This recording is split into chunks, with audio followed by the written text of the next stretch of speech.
അവയവദാനത്തിനായി വ്യാജരേഖ ചമച്ച കേസിൽ കേരളത്തിന് പുറമെ തമിഴ്നാട്ടിലും ഇരകളുണ്ട് എന്ന് കണ്ടെത്തൽ.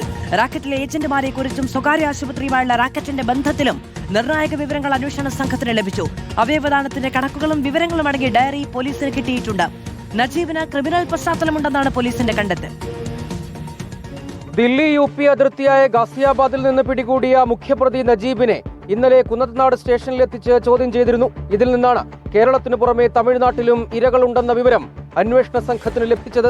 അവയവദാനത്തിനായി ആരെയും വിദേശത്തേക്ക് കൊണ്ടുപോയിട്ടില്ലെന്നാണ് നജീബിന്റെ മൊഴി. എന്നാൽ നജീബ് രാജ്യാന്തര റാക്കറ്റിലെ കണ്ണിയാണെന്ന സംശയമുള്ളതിനാൽ ഈ മൊഴി പോലീസ് വിശ്വാസത്തിലെടുത്തിട്ടില്ല.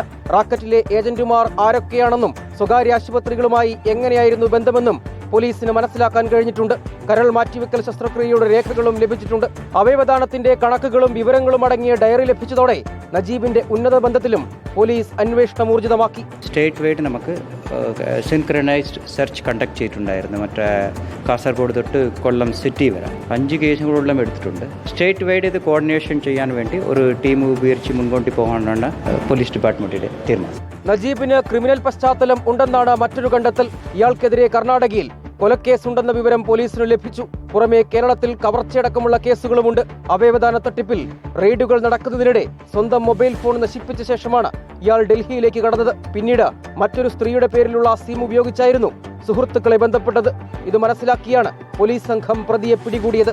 കൂടുതൽ അന്വേഷണത്തിന്റെ ഭാഗമായി നജീബിനെ ഉടൻ കസ്റ്റഡിയിൽ വാങ്ങി ചോദ്യം ചെയ്യും. റിപ്പോർട്ടർ, കൊച്ചി.